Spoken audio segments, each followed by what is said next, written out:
You really think you belong here? My father scoffed, swirling his scotch. My brother leaned over, voice just loud enough. She smells like a chicken coop. I smiled, calm, silent. They had no clue. 4 years ago, I left Charleston in shame. The dropout who abandoned pre-law to raise free-range poultry. My name vanished from family texts, group chats, even the Christmas letter. But tonight? They'd waited 6 weeks for this reservation. No idea the trendy, farm-to-table spot they were bragging about online belonged to me. Then the manager walked over, smooth and direct. "Welcome back, Miss Emery. Your usual is ready." Dad nearly dropped his glass. That moment changed everything. And I'd earned it. I used to be Emery Blake, 29 now, the second child, the weird one. In our South Carolina family, success meant corporate titles, country club events, and prestigious internships. My older brother, Connor, Ivy League, Wall Street. My little sister, Taylor, perfect hair, perfect grades. Miss Clemson finalist. And me? I loved chickens. Not as pets, not ironically. At 12, I could explain feed conversion ratios and spot signs of heat stress. While my siblings learned golf swings and Greek life lingo, I studied permaculture and pasture rotation. Weekends were spent cleaning coops, candle testing eggs, and designing portable tractors. Once, Mom said I smelled feral. At 15, I told them I wanted to build an ethical egg empire. Clean, humane, scalable. Dad didn't look up from his paper. "That's not ambition. That's a barnyard fantasy." Connor laughed. "Call it Clucktopia." I stayed quiet, but inside I was already designing the brand, the land plan, the supplier chain. You saying they called it quitting when I left college. I called it hatching a legacy. No more invites, no birthday messages, not even a text when my grandfather passed. I wasn't surprised. In the Blake family, love had always come with fine print, and I'd broken the terms. I drained my savings, leased 4 acres in central Vermont, and moved into a rusted trailer. My boots were thrifted, my hands calloused. The chickens were the only ones who listened. But for once, my life felt honest. Even on 16-hour days, knee-deep in slush, even on the nights I cried from exhaustion and isolation, I never wished I'd stayed in law school, because I believed something they never did, that work rooted in purpose could build something lasting. It began with 30 hens, most rescued from a shut-down facility, feathers patchy, eyes dim. I built coops out of scavenged lumber, insulated them with old blankets, and slept near the brooder through the freezing nights. Every dollar went to organic feed and vet bills. Rest was rare. Locals called me the chicken girl, mostly with a smirk. Even nearby farmers rolled their eyes. Pastured hens? Cute idea. Until the hawks show up. They weren't wrong. I made rookie mistakes. Lost money, lost birds. But I kept going. I recorded everything. Every muddy misstep, every golden sunrise cracking through fog. And one morning, out of sheer frustration, I filmed myself plating breakfast. Fresh eggs, skillet potatoes, and rosemary biscuits with pan-seared chicken sausage. I posted it with a caption, "What if food told the truth?" Then forgot about it. 3 days later, 2 million views. Comments poured in. "Where can I taste this? Do you sell it? This looks like home." First came a food blogger, then a regional reporter. Then the email I never saw coming. A Boston investor group. They'd seen enough. And they wanted in. I didn't know how to write a pitch deck, but I knew how to make people feel welcome. So, I invited the investors to dinner. Right on the farm. A long salvage table under string lights from the hardware store set beside the co-op. I cooked 6 courses, all with my own pasture-raised chicken. They signed the next day. That's how the Honest Hen was born.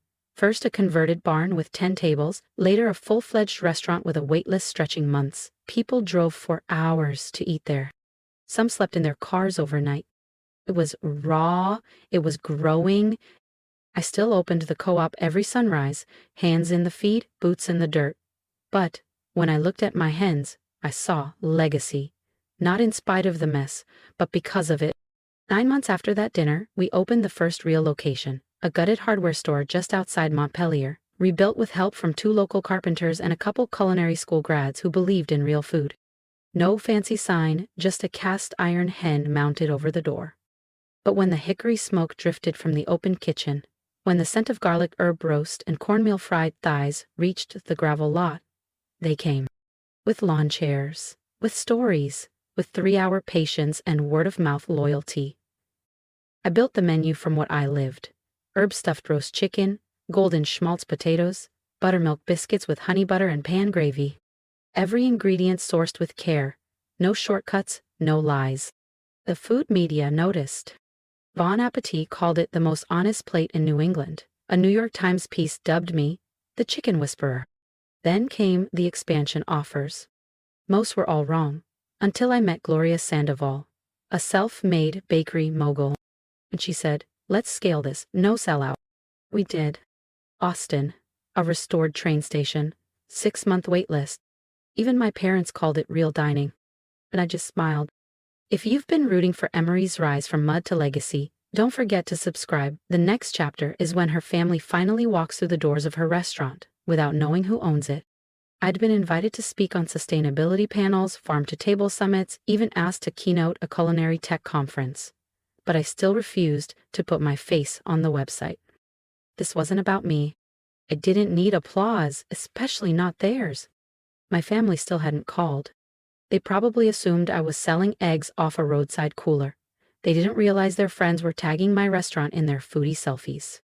Then the email came, from my sister. Dinner reservation confirmed. Can't wait to celebrate the engagement with the family at the Honest Hen. I froze. They'd waited nearly 6 weeks for that table. And now, they were walking straight into my world. The reservation was for Saturday, 7:30 p.m. table for 7, sent by Taylor Blake. Yes, that Taylor. She even added, you better show up, Emery. You owe Mom at least that much. I read it 3 times. They had no idea. Our flagship Boston location booked out 8 weeks in advance. Taylor must have pulled every favor she had, or begged. Either way, one thing was clear. They didn't know who owned it. My face was never in a single press piece. I'd been deliberate, no hometown, no family ties, no interviews with personal details. The Honest Hen stood on its own. And now, it was about to stand right in front of them. I thought about canceling, a fake plumbing issue, staff illness, anything. But I didn't. Not out of spite, not even pride. Just peace. I wasn't the girl they left off the holiday card. I wasn't the chicken coop dropout anymore. I was the woman who built this house. And if they were going to see me again, it would be here, on my terms. I replied 2 hours later. Confirmed. I arrived 10 minutes early, through the front door this time. Not in muddy overalls or flour-dusted sleeves. I wore a simple denim dress, leather boots still kissed by pasture dust, and a faded corduroy jacket, the same one a hen had once pecked a hole through.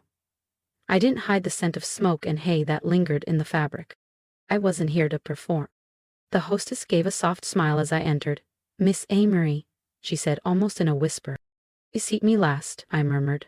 Just like anyone else. She nodded. From the hallway, I could already hear my mother's sharp tone, my father reading the wine list like a sermon, and Taylor's theatrical laugh echoing off the brick. I lingered near the service station, unseen until the hostess gave the cue. Then I walked in. The table hushed, just for a breath, as every gaze flicked to me. Then my father chuckled. You really think you belong here? He muttered, shaking his head. I smiled. Good evening. Taylor leaned toward Mom and whispered just loud enough. She smells like a chicken coop. I sat at the only empty chair. My boots thudded softly on the floorboards. My hands were clean, though the nails weren't polished. My hair was brushed, but still carried the wave of barn air. Looked like me. You could have at least tried, Mom muttered behind her flute. This is my version of formal, I said calmly, pouring water. Dad smirked. Hope you brought your wallet. This place isn't cheap. No one asked how I'd been. No one said they missed me. To them, I was still the dropout who chose dirt over degrees. And yet, they had waited nearly 6 weeks for this table. For my table. The appetizers were cleared. Roasted rosemary wings, maple brined thigh flatbread. They critiqued every bite. And that's when Marcus arrived. Marcus, our general manager, always polished, calm, and precise, approached with the quiet confidence of someone who knew exactly what this moment meant. He held a leather folio in one hand, posture straight, voice smooth. "Excuse me," he said, eyes worn but professional. "Is there a Miss Emery Blake at this table?" My father's brow furrowed. "Why?" he asked sharply. "Is there a problem?" Marcus turned to me, bypassing the question. Then he smiled. "Welcome back, Miss Emery. Your usual table is ready in the side dining room." He glanced toward the kitchen. "Would you like the investor's wine list now or after your walkthrough?" Silence. Taylor's laugh caught in her throat. My mother's hand hovered, frozen over her napkin. My father coughed, wine catching mid-sip as he reached for his handkerchief. I'm sorry, what?" he sputtered. Marcus addressed the table, steady as ever. "Miss Blake typically dines privately when visiting the flagship. Her table is prepared." I shook my head gently. "No need. This table is perfect." They all stared. Taylor blinked. "You work here?" I smiled. "Not exactly." "You know the manager?" my mom asked. "I trained him." My father leaned forward, disbelief all over his face. "Wait, are you assistant manager? Sous chef?" "No, Dad." I folded my hands. "I own this restaurant. I built it. I designed every dish on the menu you've been critiquing." Silence again. "This is yours?" Taylor muttered. "I thought it was one of those trendy farm-to-table chains." My father scoffed, almost hopeful. "She's joking." Marcus cleared his throat. "Sir, Miss Blake is the founder and executive chef of the Honest Hen Restaurant Group. This flagship location is our heart." My mother echoed, stunned. "Group?" I nodded. 7 locations, all built from the land you once called a chicken yard fantasy? Taylor whispered. "You lied. You made us think you failed." I looked at her. "No, I let you think what you wanted." "You assumed I was failing," I said. "But why?" My mother blinked rapidly. "Why wouldn't you tell us?" I looked around the table at the people who once decided I was only lovable if I played by their rules. "Because I wanted to see who you were when you thought I had nothing," I replied. "Now I know." Marcus, still standing nearby, cleared his throat. "Chef Miranda would like your feedback on the rosemary brine, Miss Blake, before we finalize the spring menu." I stood, smoothing my jacket. "I'll be back shortly," I said. "Enjoy the entree." Tonight's special is braised chicken with stone ground polenta, my signature. I turned and walked away, leaving them in stunned silence. When I returned 15 minutes later, they hadn't moved. Their plates sat untouched, still steaming. The air around them had shifted, no longer smug or dismissive, but uncertain. Taylor looked up first. "So, it's all true?" I nodded. My father sat stiffly, like he was trying to rewrite the last decade in his head. "You built this?" he asked quietly. "Yes," I said, "from scratch, from the chickens you mocked." My mother adjusted her pearl necklace, her tell when caught off guard. "But the money, the expansion, how?" "I worked 3 jobs," I said, "lived in a trailer, cooked over a camping stove for 2 years. I saved, I pitched, I fought for every inch of this." Taylor crossed her arms. "You could have called, you didn't have to cut us out." I raised a brow. "You cut me off when I said I wanted to farm." "You were struggling," Mom said, voice defensive. "No," I said, "you were ashamed." I paused, letting the silence stretch. "Funny," I added, "you waited 6 weeks for a table at a place you once laughed at." Taylor flushed. "That comment, I didn't mean it." "You did," I said gently. "And that's okay," I said quietly, "because it reminded me who I used to be, to you, and who I'll never be again."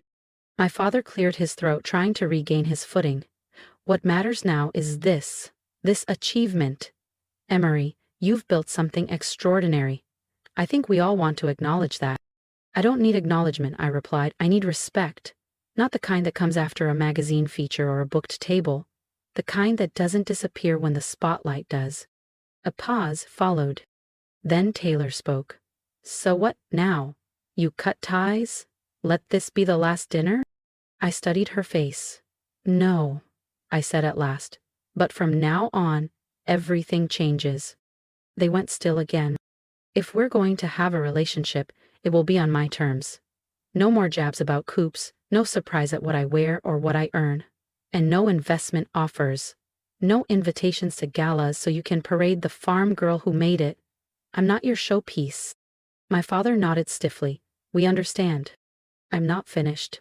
They blinked. I continued, calm and certain. I'm proud of what I've built, but prouder I didn't break myself into a version you'd accept. I paused. I'm here not because I need your validation, but because I finally don't. Taylor exhaled. That's fair. And, I added, if you want, I can host the rehearsal dinner here. My treat. Her eyes widened. You'd do that? You're still my sister, I said. But make no mistake, this is a gift, not a performance. For the first time all evening, she smiled. Real and unguarded. My mother's eyes shimmered. My father looked down, perhaps ashamed. I'd like that, Taylor said. And maybe you can show me the farm? I grinned. Only if you wake up early. She laughed, and for the first time in years the table felt like home. Later, after the last cider was gone and chairs were tucked in, I stepped into the kitchen, my sanctuary. Miranda, my head chef and the backbone of this kitchen, looked up from the pass window and smirked. So, how was dinner with the royals? I laughed. They choked on the chicken, figuratively and almost literally. She arched an eyebrow. Too much rosemary? No, I said. Too much truth. We moved on, tasting the spring menu's smoked breast for salt, adjusting char on the seared thighs. The rhythm of service steadied me, just like always. When the last apron was hung and the lights dimmed to the warm after-Hunt's glow, I drifted by my office and checked my phone. A message from Taylor. That was a lot, but thank you. Also, can we talk next week? I want to bring someone to the farm. No judgment, just curiosity. I smiled. Maybe she meant it, maybe she didn't. But for once, she was reaching out not to correct me, but to understand me. I typed back. Sure. Wear boots. I stepped outside to the back patio. Our little break nook beside the herb garden I'd insisted on planting, even here in the city. Basil, thyme, chives. A reminder of where it all began. The night was quiet, not empty, but earned. I sat by the rosemary bush and opened the leather notebook I saved for moments like this. Success doesn't feel like applause, it feels like stillness. Like boots on tile in a room of crystal and not caring. Like building something real and not needing their permission anymore. I closed the book and looked up. The stars were fainter than on the farm, but still there. Like roots, like truth. And I knew I'd come full circle.